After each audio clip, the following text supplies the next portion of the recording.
En Christ, nous nous retrouvons encore en ce dimanche pour continuer à vivre cette communion spirituelle à travers la célébration de l'Eucharistie. Le dimanche dernier, nous nous sommes réjouis ensemble en célébrant la résurrection de notre Seigneur Jésus-Christ.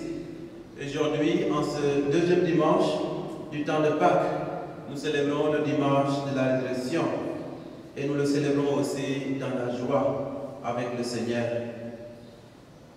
Chers frères et sœurs, en ce deuxième dimanche de Pâques, l'Église nous invite à tourner notre regard vers le mystère de la divine miséricorde.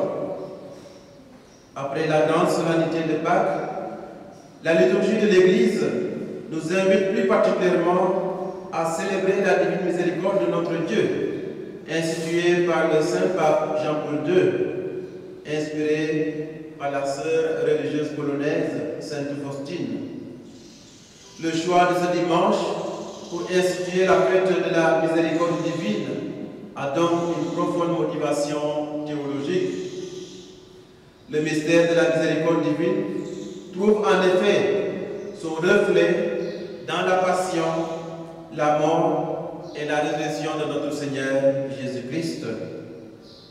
La rédemption pour nous chrétiens est inséparable du mystère de l'amour miséricordieux. Demandons, chers frères et sœurs, à Dieu, par l'intercession de Sainte Faustine, de répandre sa miséricorde sur le monde blessé, sur le monde enfermé, sur le monde meurtri par la pandémie du coronavirus. Que la miséricorde de Dieu purifie le monde entier. Nous sommes fatigués déjà de rester dans nos maisons. Nous avons envie de ressortir, de recommencer nos activités ordinaires. Que le Seigneur lui-même jette un regard de miséricorde sur toute l'humanité et sur tout un chacun de nous. Dans la première lecture de ce dimanche, on constate qu'au début, les chrétiens se rassemblaient les premiers jours de la semaine en souvenir de la résurrection de Jésus. Et le livre des Actes des Apôtres nous montre 4 éléments fondamentaux de la communauté primitive à Jérusalem. 4 enseignements que nous devons toujours mettre en exergue dans notre Église et dans notre vie de chrétien. Ces 4 éléments sont l'enseignement des apôtres, la communion fraternelle, la fraction du pain et les prières.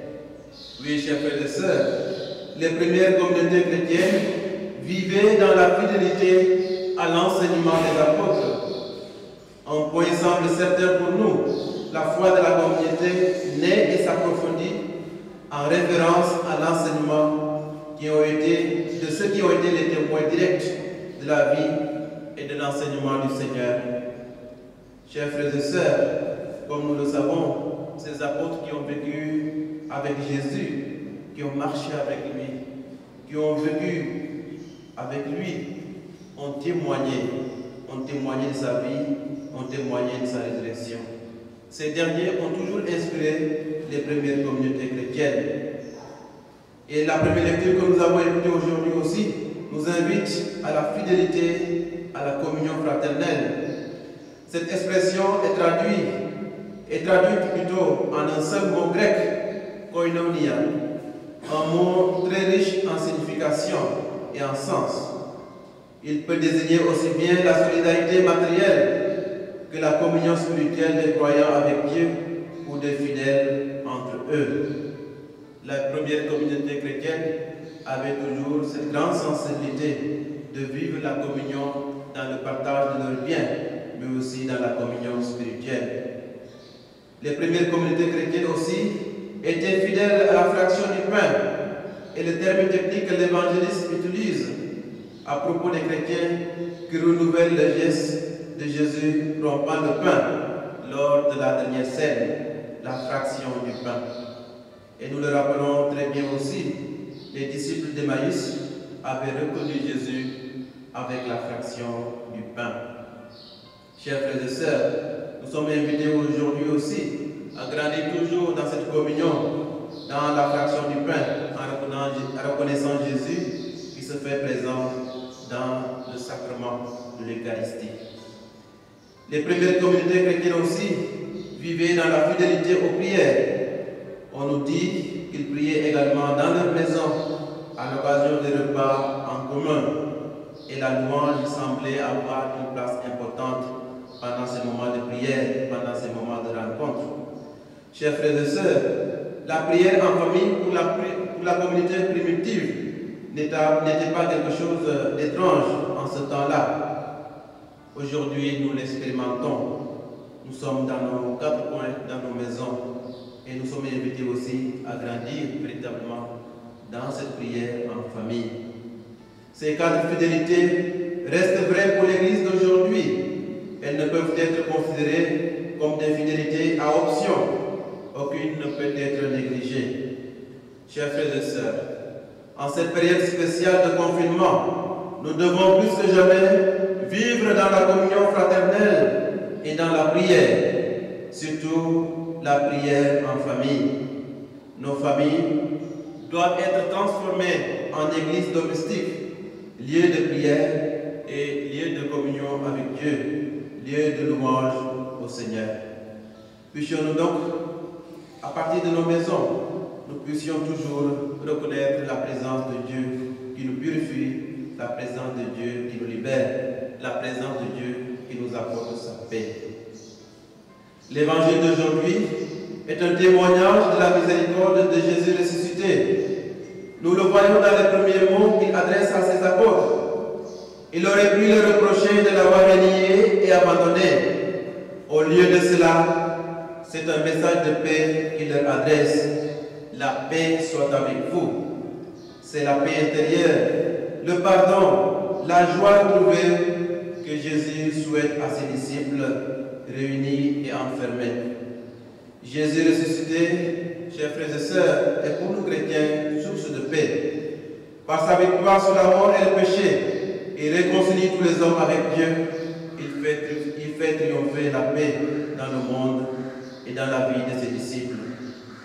Ensuite, nous pourrions contempler dans l'Évangile Saint Jean qui nous rapporte que les apôtres étaient enfermés dans le lieu où ils étaient. Ils se cachent car ils avaient peur d'être recherchés et condamnés comme leur maître. Cette peur, chers frères et sœurs, nous la connaissons nous aujourd'hui dans notre monde, particulièrement en cette période de crise sanitaire mondiale. Marcher à la suite de Jésus n'est pas sans risque dans notre monde d'aujourd'hui.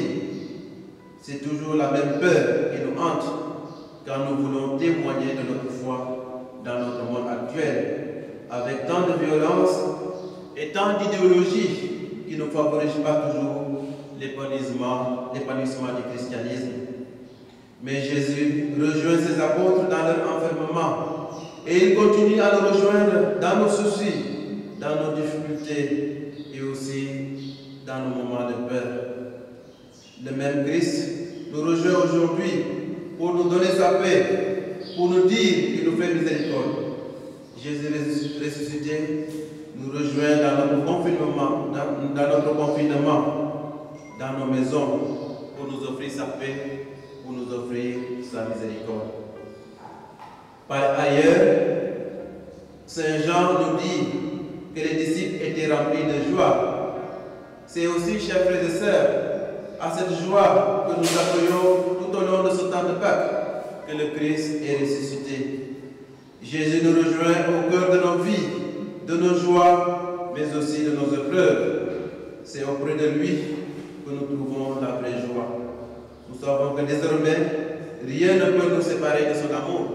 Gardons toujours cette joie, malgré cette situation de crise que le monde est en train de traverser, que nous sommes en train de vivre.